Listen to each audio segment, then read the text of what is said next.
Welcome you to another edition of This Day in Black Baseball History. This is a live broadcast, and of course, today I am giving you the facts from December the 22nd. So, this is our December the 22nd, 2025 edition. Let me get a little more light here. Yeah, of the 2025 edition, December 22nd, 2025. So I want to thank everybody for joining. Got lots of good information here. So I want to jump right in here and give you some information. Sporting my Monarchs jersey today. I don't know if you can see that or not. And just talking to you about baseball. So if you like baseball, guys, I always tell people this is a place you can come.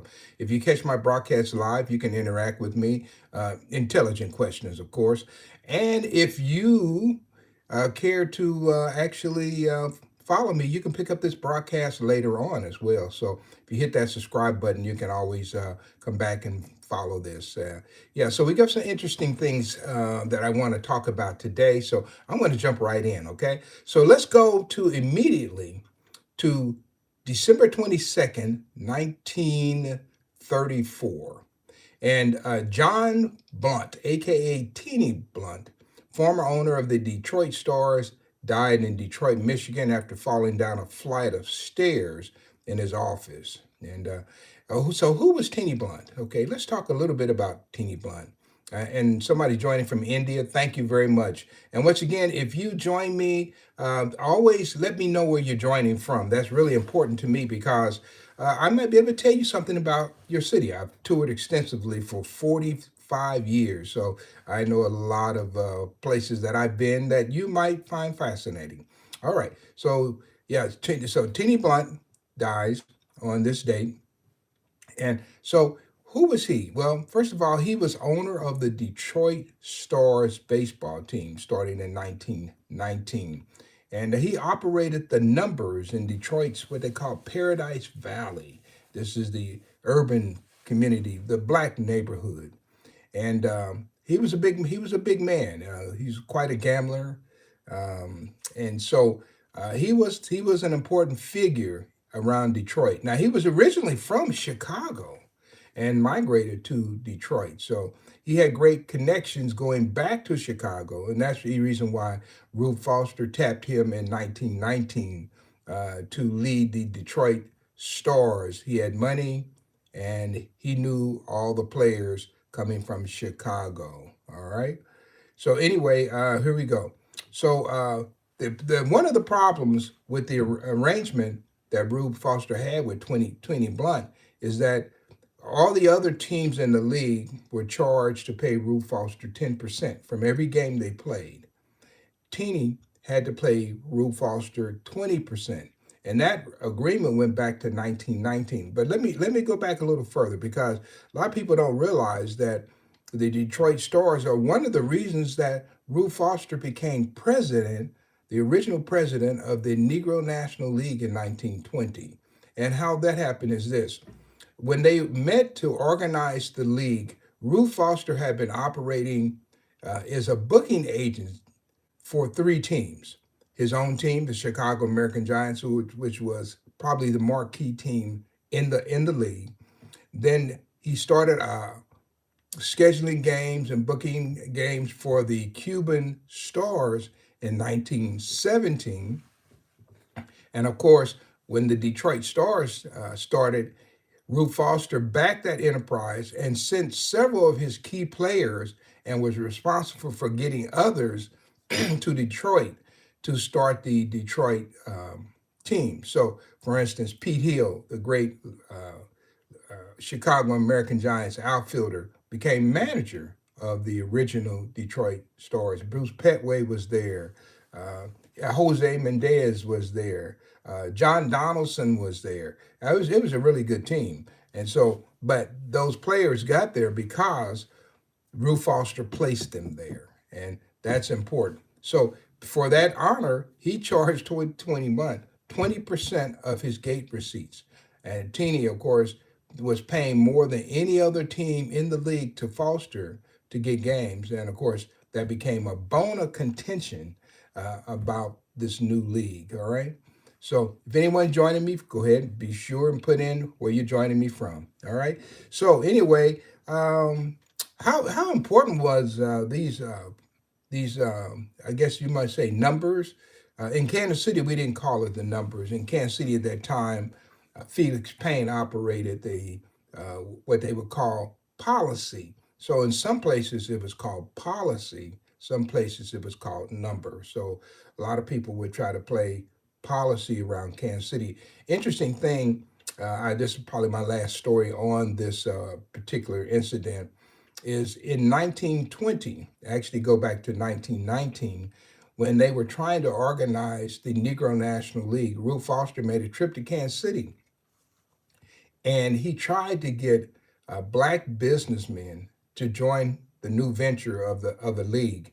Kansas City was always a town that was always wanting to be in a league, going back to 1907. And so, anyway, they're trying to get the Kansas City team in the league, and Ruth Foster worked out a deal with several black businessmen, and one of them was Felix Payne, and there were others. There was a Dr. Howard Smith.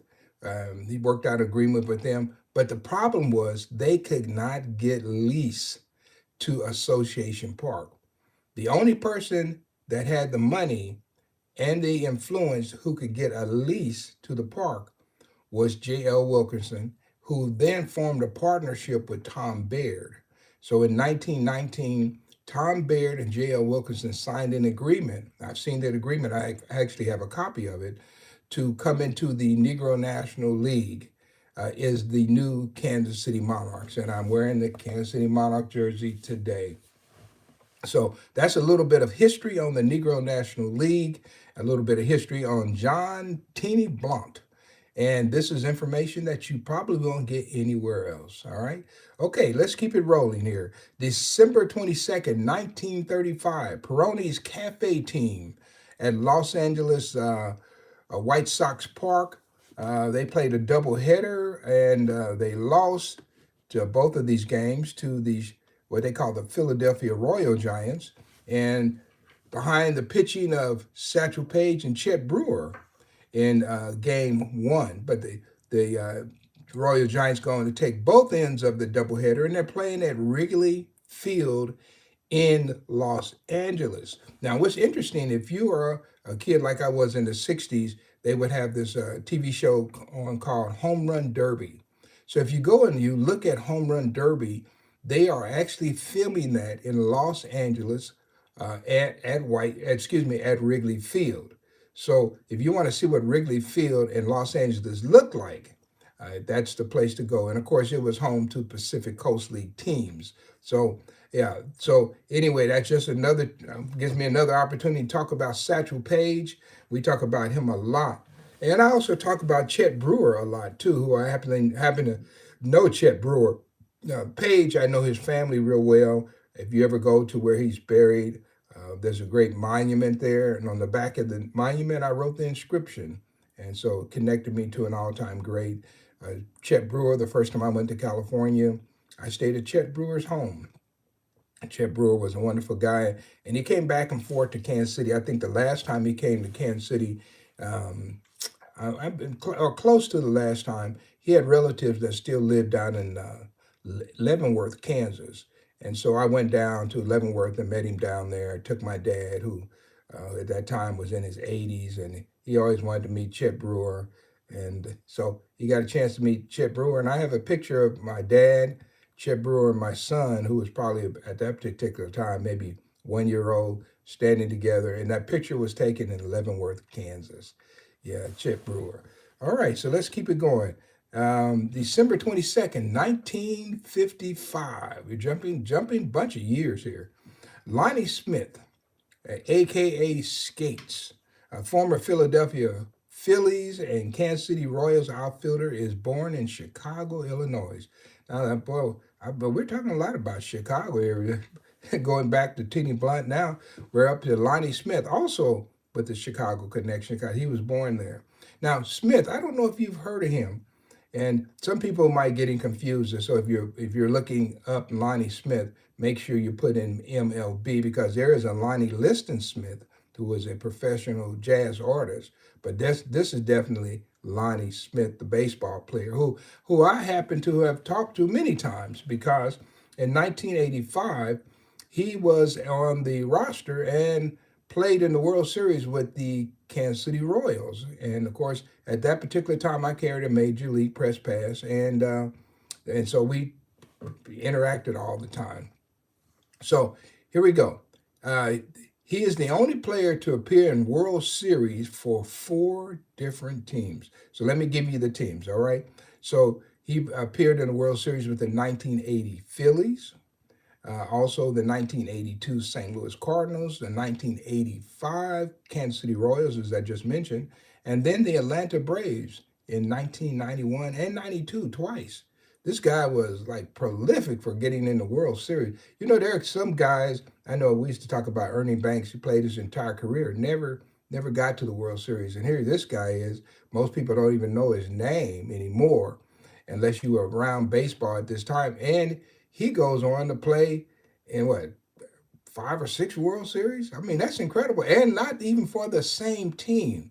This guy was just a good ball player. Now, I remember when he came to Kansas City, one thing I remember, and I have to check this a little deeper, but I remember he didn't have much of an arm, but he was just a great hitter, tremendous base stealer, and that was Lonnie Smith. And so I talked to him on many occasions.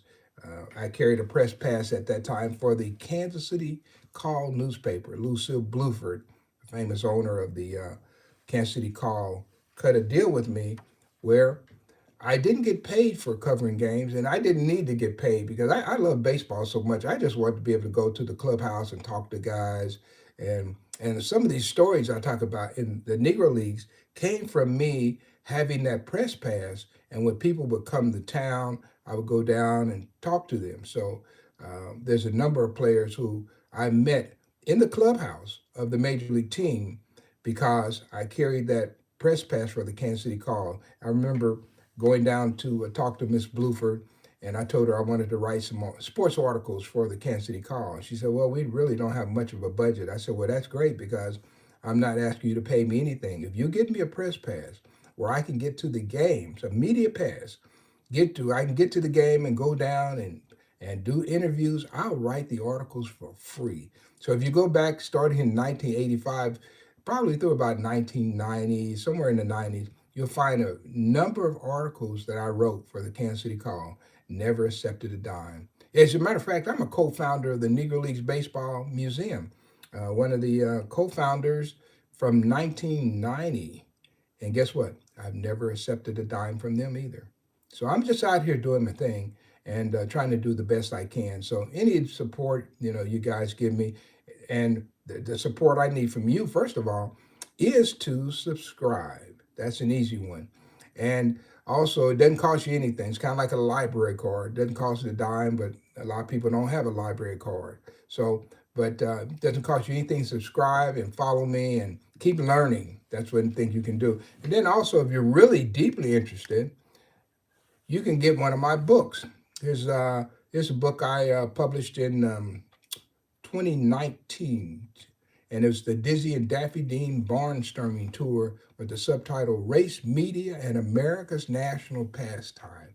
Yeah, I really study this stuff hard, and I go after it when I start. And guys, this is like I'm coming up on 46 years as being a baseball historian. And that's not counting all the years that I collected baseball cards and just read everything that I could and learned everything I could about baseball. Yeah, and even played baseball around my community for many years.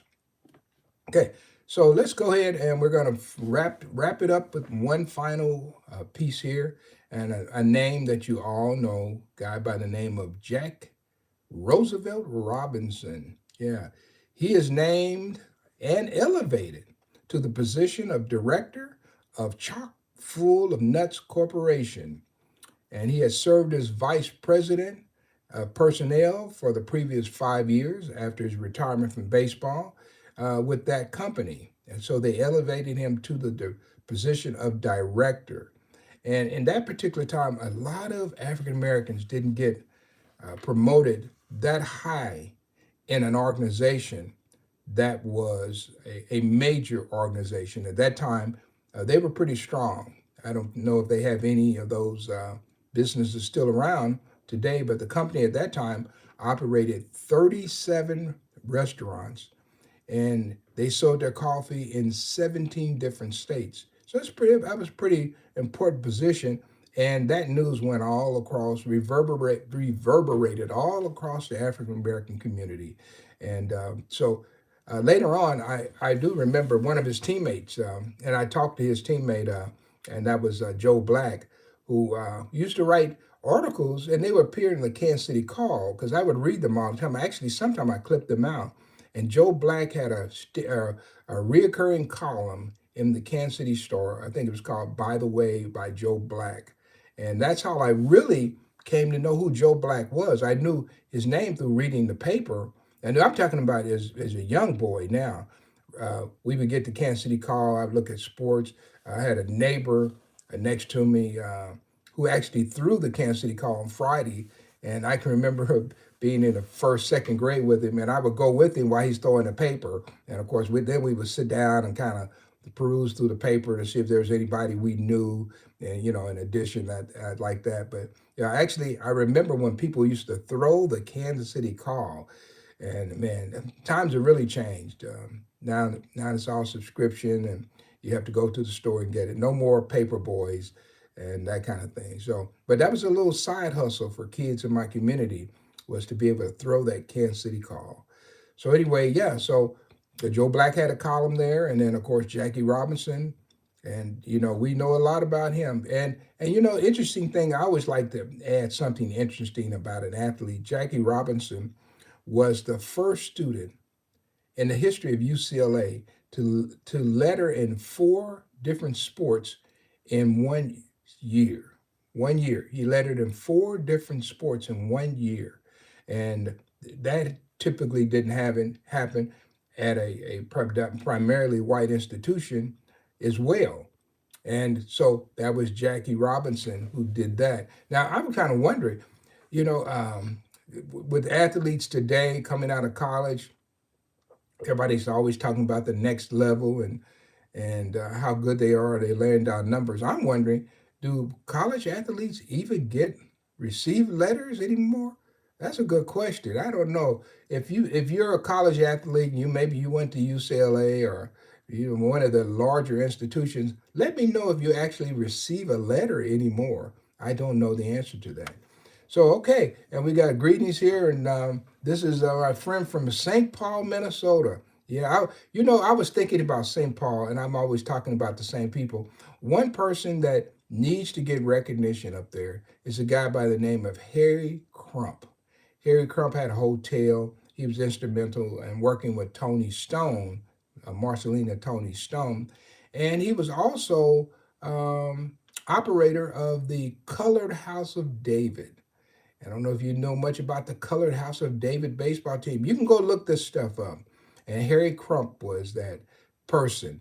He was the owner. Also, he was owner of the Colored House of David basketball team as well.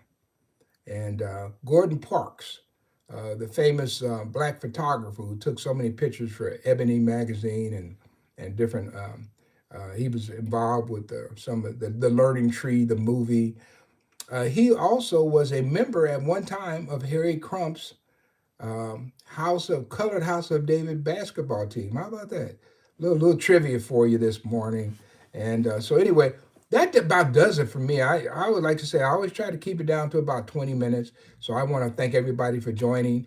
And if you like what I'm doing here, guys, this is a broadcast that we're all about business. We're about the baseball business.